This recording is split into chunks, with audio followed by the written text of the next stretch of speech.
네, 안녕하십니까. 정인태 신지식인 TV입니다. 저는 국립한국복지대학교 특임교수를 역임한 정인태입니다. 네, 성관이 답변했다. 천원의 기적 가능하다. 이 주제로 말씀을 드리겠습니다.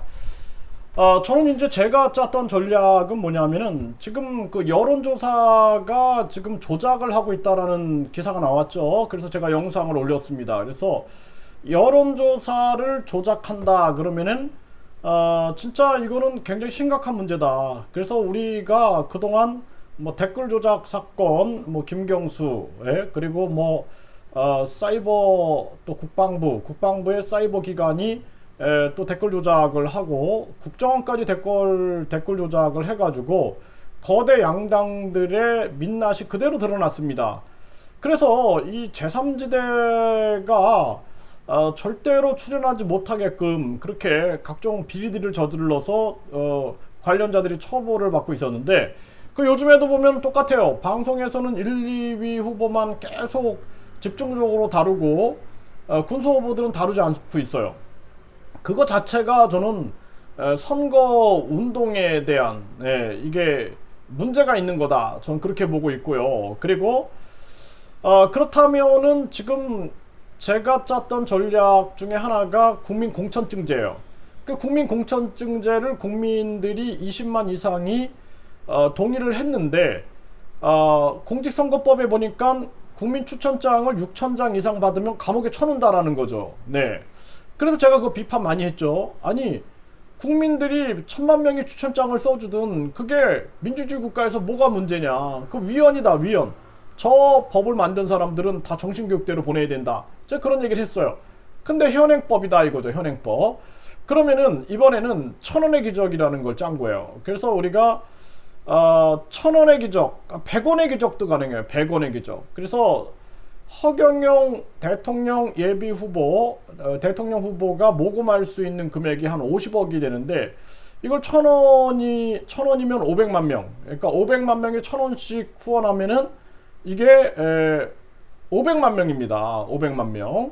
그 500만 명이 허경영을 지지한다라는 게 확실하게 증명된 여론조사가 되는 거예요. 그게 100원이면 5천만 명이에요. 근데 100원까지 갈 필요는 없겠죠. 네, 그래서 1,000원의 기적, 1,000원의 기적이면은 500만 명이 허경영 후보를 지지하고 있다. 허경영 후보가 100만 명이 이제 허경영 후보의 지지자들이다라고 얘기를 했는데, 저는 이 충분히 가능할 것 같아요. 100만 명에서 500만 명으로 늘어나는. 그래서 1,000원을 후원했는데 허경영 후보의 정책이 코로나 긴급지원금 1억, 그리고 국민 배당금 월 150만 원, 양적 완화를 통해서 이룬다라는 건데, 이것이 가능하다라는 거예요. 그래서 국민들이 진짜 1,000원의 기적 캠페인이 벌어지게 되면은 이거는 열풍이 일어날 수 있거든요. 그래서 우리가 자영업자 뭐 파산한 또 폐업한 이런 또 취약계층 이런 분들이 잘못한 게 아니라 코로나 때문에 그렇게 된 거예요. 코로나 때문에 저분들을 구제해야 된다라는 겁니다. 그래서 박정희 대통령이 사체 동결을 긴급 명령을 했던 것처럼 허경영 후보가 코로나 긴급 지원 1억 원, 그리고 양적 완화를 통한 이 150만 원, 월 150만 원의 국민 배당금제, 이걸 얘기하고 있는 건데, 국민들이 좀 알았으면 좋겠다. 그래서 1,000원의 기적 캠페인이 벌어지게 되면은 놀라운 진짜 혁명이 일어날 수 있다. 저는 그렇게 보고 있는 겁니다. 그래서 선관위에서 저는 이제 제가 생각한 건 그거예요. 정책 전략가기 때문에 이게 이제 뭐 선거법에 위반되면 안 되기 때문에 선관위하고 통화도 하고 이거를 문서로 이제 받은 거예요. 그래서 제가 생각한 거는 나 1,000원 이렇게 예를 들어서 나 1,000원을 후원했다. 나는 1,000원의 기적을 믿는다. 이렇게 해가지고 이걸 캡처해서 올리는 거예요. 계속 캡처해서 올리는 거예요, 사람들이. 그러면은 이게 진짜 놀라운 변화가 일어날 수 있다는 거예요. 네, 캡처해서 올리는 거예요. 말로만 하는 거랑 증거를 대는 거랑 다르거든요. 근데 이거를 내가 1,000원을 허경영 후원회에 1,000원을 후원했는데 이거를 캡처해서 올리는 거예요. 사진을 찍어서 올리는 겁니다. 이게 확실한 여론조사고 허경영 후보의 지지자가 이렇게 많았어라는 걸 국민들이 알게 되는 상황이거든요. 그래 이거를 성간이가 안 된다 그러면 어떡하나 해서 제가 전략적으로 짜서 김부선이 윤석열을 후원했다라고 10만원 캡처한 걸 올렸어요. 그래서 제가 그 얘기를 했습니다. 그렇다면은 그게 문제가 되면은 지금 사회적으로 큰 문제가 될 텐데 이거에 대해서 정확하게 답변을 달라. 그랬더니 성간이 답변이 나왔습니다. 성간이는 가능하다라는 거예요. 네, 그래서 이에 선거운동을 할 수 있는 개인이 SNS 등의 특정 후보에 대한 본인의 후원 내역을 공개하고 공개 지지를 표명하는 것 또는 특정 후보의 후원의 계좌를 본인이 운영하는 유튜브에 게시하고 홍보하는 것은 공직선거법 및 정치자금법에 위반되지 않습니다. 이렇게 답변을 한 거예요. 이제 완벽하게 이제 잡았죠. 제가 이 답변서를 중앙선거안위원회에서 받았어요. 받았기 때문에 이제 자유로워진 거예요. 자유로워졌기 때문에 강력하게 천원의 기적을 일으킬 수 있다라는 것입니다. 그렇기 때문에 저는 허경영 후보가 빨리 예비후보 등록을 하고 그리고 예비후보 등록을 하면은 후원회를 조직할 수가 있어요.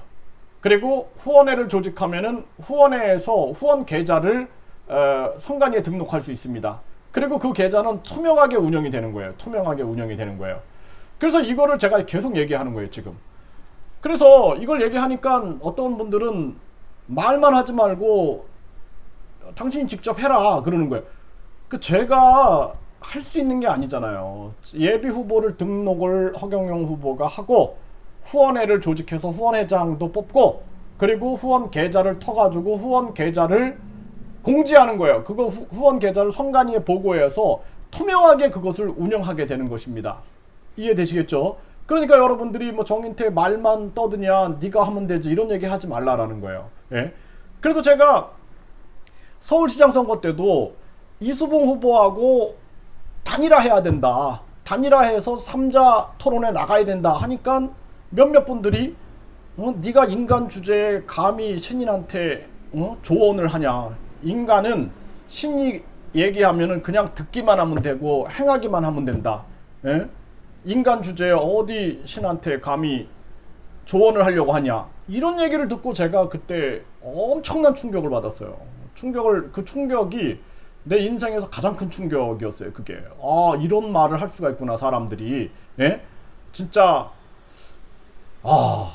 사람이 곧 하늘인데 이 사람의 그 존엄성을 이렇게 짓밟을 수가 있구나 이런 거를 듣고 제가 진짜 이거 개혁하지 않으면 안 된다 해가지고 제가 끊임없이 국가혁명당에 대한 개혁, 허경영 후보에 대한 개혁을 끊임없이 얘기한 거예요. 그러면서 욕을 엄청 먹었죠 제가. 네, 지금도 마찬가지입니다. 그리고 또 선거 캠프를 빨리 만들어야 된다. 선거 캠프를 만들어서 지금 교수들이 막 지지선언 하잖아요. 이런 사람들을 영입을 해서 선거 캠프에 영입을 해가지고 진짜 뭐 전략 자문위원들로도 위촉을 하고 또 그 사람들을 끊임없이 뭐 선거 대책위원장으로도 세우고 해가지고 이 선거 캠프가 돌아가야 돼요. 이렇게 얘기를 하니까 또 어떤 분들은 하늘궁이 캠프다 이런 얘기를 하는 거예요. 그래서 제가 아니 선거사무소를 선관위에 등록을 해야 되는데 그 등록을 안 해놓고 하늘궁이 캠프다 그러니까 더 이상 말하지 말아라 그러면은 이게 지금 왜 윤석열이 선거사무소를 만들고 선거운동을 하고 또 왜 후원회가 만들어지고 이거를 이해하지 못하는 게 아닌가 저는 그런 생각을 하게 되는 거예요. 그래서 제가 얘기하잖아요. 저는 국가혁명당 소속도 아니고 그리고 허경영 후보를 만나지도 않고 내가 한 번도 전화통화하지 않았지만 내가 허경영 후보의 정책을 지지하기 때문에 지지하고 있는 것이다. 그래서 제가 쓴소리 할 수 있는 거예요. 어떤 분은 제가 뭐 국가혁명당에 들어가서 뭐 중책을 맡으시지 왜 밖에서 말만 하십니까? 말만 떠드는 정인태라고 막 저를 비난하는데 그렇지 않으면은 제가 이런 얘기 할 수 없어요. 이런 얘기 할 수 없는 거예요. 국가혁명당에 내가 소속돼가지고 이런 얘기 하면은 제명당하는 거예요. 제명당해서 아무것도 못하는 거예요. 그래서 그 이순신처럼 제가 백의종군하면서 진짜 소신껏 발언을 하고 있는 겁니다. 소신껏 발언. 그래서 여러분들이 인간 주제에 감히 뭐 신인한테 조언을 한다, 인간이면 그냥 신이 명령하는 대로 따르고만 있어라, 이렇게 말한다라면은 이 선거는 못한다라는 거예요. 이 선거는 할 수가 없어요. 네, 그건 안 된다라는 거예요. 그동안 허경영 후보가 7번 낙선한 이유, 그 낙선을 한 이유는 무엇인가를 우리가 반성하지 않고 그걸 제고하지 않는다면은 그건 어렵다라는 거예요. 서울시장 선거 때 3위 했죠. 예, 그때 어떤 변화가 있었는지 생각해 보세요. 그러면은 조금 더 변화를 줘가지고 지금 허경영 후보가 택시 타면서 택시 기사들과 얘기하고 듣고 내가 국민 배당금 시대를 열겠습니다. 그리고 자영업자들 만나고 파산한 사람들, 신용 불량자 된 사람들, 예? 막 그 압류당한 사람들, 이런 사람들 만나면서 희망을 가지십시오. 예, 국민 배당금 시대가 열립니다. 그리고 코로나 긴급지원금 1억이 열립니다. 자살하지 마십시오. 예? 이렇게 막 외치고 다녀야 된다라는 거예요. 그 어떤 분은 감히 신이 인간을 만나러 다니냐 막 이렇게 저를 또 공격을 하는데, 그렇게 말하면 힘들다라는 거예요. 예, 그렇게 말하면 힘들어요. 그래서 허경영 후보가 지금 국민 경선을 외쳤잖아요. 국민 경선. 그러면서 안상수하고 지금 손을 잡잖아요. 그럼 신이 안상수하고 손을 잡습니까? 그러니까 그런 얘기 하지 말고 이제는 우리가 강력하게 선거 전략을 짜고 나가야 된다. 안상수도 만나고 장기표도 만나고 이준석도 만나고 또 저 진중권도 만나고 또 여당 야당 다 만나고 반기문도 만나고 그리고 종교 지도자들도 만나고 하면서 우리가 인류 행복 세계 평화로 나가자. 아프간 난민들도 우리가 끌어안자. 예? 그래가지고 진짜로 그런 행보를 보여줘야 된다라는 거예요. 진짜 자전거 타고 걷고 하면서 서민들의 아픔을 같이 공감해주고 그들에게 절망에 빠진 사람들한테 희망을 줘야 된다라는 거예요. 그게 중요한 선거 전략이다. 그게 진정성 전략인 거예요. 진정성 전략. 그래서 이제 선관위가 이렇게 답변을 했기 때문에 허경영 후보 지지자분들은 외쳐야 됩니다. 외쳐서 진짜 이것이 구현될 수 있게끔 해야 돼요. 그렇지 않고 그냥 계속 그냥 뭐 가만히 있으면서 뭐가 될 거라고 생각하면 안 돼요. 진짜 우리가 서울시장 선거 때도 많은 분들이 희생하면서 열심히 뛰니까 3위가 됐잖아요. 그것처럼 이제 대선입니다. 대선. 이 대선에서 우리가 혁명을 못 일으키면은 우리는 많은 사람들이 자살하는 상황을 봐야 되고, 많은 사람들이 나락으로 떨어져 가지고 진짜 신용불량자 또는 파산자 또 많은 사람들이 절망 속에서 상처받는 모습을 봐야 되기 때문에 이걸 막기 위해서 우리가 열심히 뛰어야 되고, 이 많은 사람의 얘기를 들어야 되는 거예요. 귀가 왜 있어요? 귀가 들으라고 있는 거예요. 예? 그렇지 않고 그냥 로봇처럼 가만히 있어라 그러면 안 된다라는 거예요. 예, 그래서 귀를 열고 들어야 된다. 귀를 열고 듣고, 아무리 잘나도 사람이 진짜 어린이들의 얘기도 들어야 되는 거예요. 내가 선생이지만 어린이들의 이야기도 귀 기울여 들을 수 있는 그러한 선생이 훌륭한 선생이다. 저는 그렇게 생각을 합니다.